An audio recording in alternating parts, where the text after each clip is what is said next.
Singapore education వెలుతు గిరిజన ఆశ్రమ బాలికోన్నత పాఠశాల నేలబొంతు మిలియాపుట్టి మండలం శ్రీకాకుళం డిస్ట్రిక్ట్స్.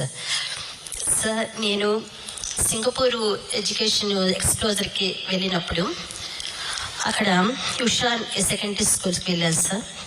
అక్కడ నేను పిల్లలతో కూడా ఇంటరాక్షన్ అయ్యాను. నెక్స్ట్ నేను అక్కడ లెసన్ కూడా తీసుకున్నాను సార్, ఒక 5 minutes లెసన్ కూడా. అక్కడ టీచర్స్తో కూడా మాట్లాడేటప్పుడు ఒక ఫిలాసఫీ చెప్పారు సార్. అక్కడ TSLN అనే ఒక సిస్టమ్ చెప్పారు సార్. ఆ TSLN అంటే ఏమిటనంటే నేను వాళ్ళకి అడిగితే వాళ్ళు ఏం చెప్పారంటే థింక్ స్కూల్ లెర్న్ నేషన్ అని చెప్పారు సార్.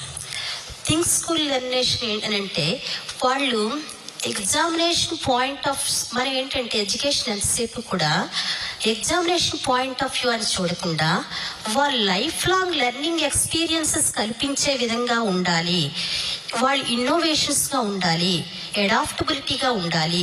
ఇది అంతా కూడా అందరూ ఇంక్లూడ్ చేస్తూ చెప్పడం జరిగింది సార్. ఆ ప్రాసెస్లో మేము వెళ్తామని చెప్పారు సార్. నెక్స్ట్ ఇంకొక సిస్టమ్ కూడా చూశాను సార్. అక్కడ ఏంటంటే TLLM సిస్టమ్ సార్. అది ఏంట TLLM సిస్టమ్ అని అడిగేసరికి teach less learn more sir. అంటే అక్కడ ఏంటంటే టీచ్ లెస్ కంటెంట్ తక్కువ చెప్పడం అని కాదు. అక్కడ వాళ్ళు ఆ క్లాస్ రూమ్ ఎక్స్పీరియన్స్లో ఆ చెప్పినటువంటి కంటెంట్ని ఆ రియల్ లైఫ్ ఎక్స్పీరియన్సెస్కి ఏ విధంగా యూటిలైజ్ చేస్తారు, కొలాబరేషన్ ఎలా చేస్తారు, వాళ్ళ గ్రూప్ యాక్టివిటీస్గా వాళ్ళు ఏ విధంగా చేస్తున్నారు అనేది ఇందులో ఇంక్లూడ్ అయి ఉంటుంది సార్. అంటే నేను వాళ్ళకి అడిగితే అప్పుడు చెప్తారు.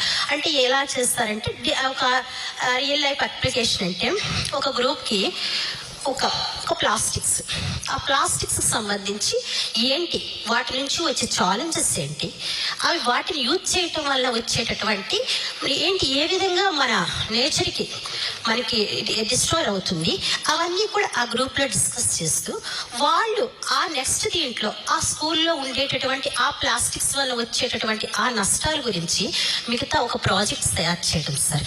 అందులో అంటే వాళ్ళు ఏంటంటే ఎక్కువ ప్రాక్టికల్గా ఆ టీచర్స్ లెర్న్ మోర్లో ఎక్కువ ప్రాక్టికల్గా ఆలోచించడం, కొలాబరేషన్, నెక్స్ట్ ప్రాబ్లమ్ సాల్వింగ్, ఇవన్నీ కూడా అందులో ఉన్నాయి సార్. నెక్స్ట్ ఇంకోటి చూసాం సార్. అంటే అక్కడ టీచర్ అనేటటువంటి వాళ్ళు ఆ క్లాస్కి వెళ్తారు, లెర్నింగ్ అవుట్కమ్స్ చూసారు సార్. ఆ లెర్నింగ్ అవుట్కమ్స్లో అంటే వాళ్ళు ఏంటంటే నేను ఈరోజు ఈ లెసన్ చెప్తాను, ఈ లెసన్ కంప్లీట్ అయిపోయిందా అని కాకుండా ఈరోజు నేను చెప్పిన లెసన్లో ఏ కాంపిటెన్సీని గెయిన్ చేశారు పిల్లలు, ఎటువంటి అదొకటి చూశాను సార్. అంటే వాళ్ళు ఒక అండర్స్టాండింగ్ చేశారు, నాలెడ్జ్ చూసారు, ఒక స్కిల్ లేదా వాళ్ళలో అదొకటి చూసాను సార్.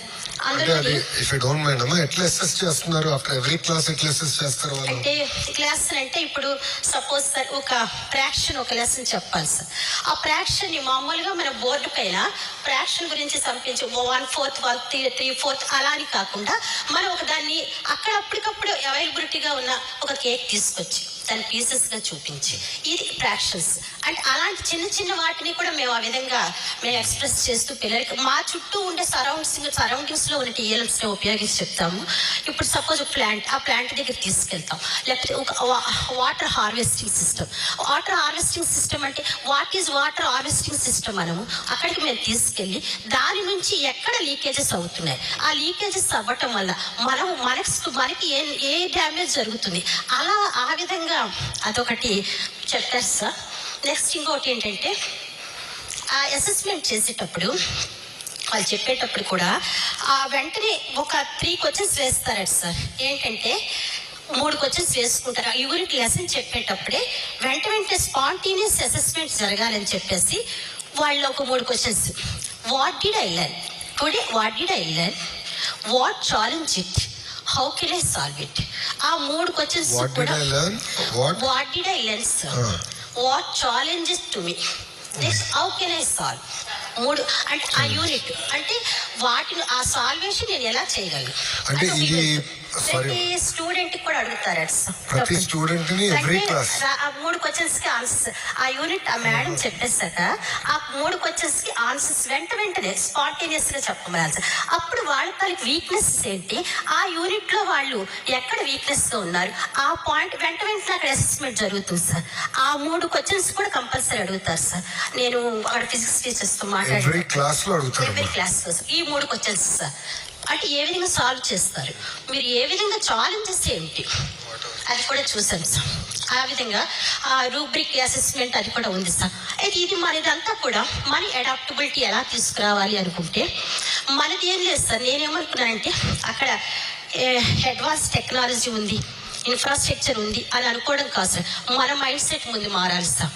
మన సిస్టమ్ ఏం చేసుకోవాలంటే పిల్లలందరినీ కూడా ఒక గ్రూప్గా డివైడ్ చేయడం, 21st సెంచరీ తాలూకు స్కిల్స్ మనం డెవలప్ చేయగలిగితే మాత్రం క్రిటికల్ థింకింగ్లో మాత్రం సార్ ప్రాబ్లమ్ సాల్వింగ్ అయితేనేమి, వాళ్ళ రియల్ లైఫ్ ఎక్స్పీరియన్స్ అయితేనేమి, ఇవన్నీ కూడా లీడర్షిప్ క్వాలిటీస్ని కూడా మన ఆంధ్రప్రదేశ్లో మన మైండ్ సెట్ని కూడా మార్చుకోగలిగితే అదొకటి ఉంది సార్.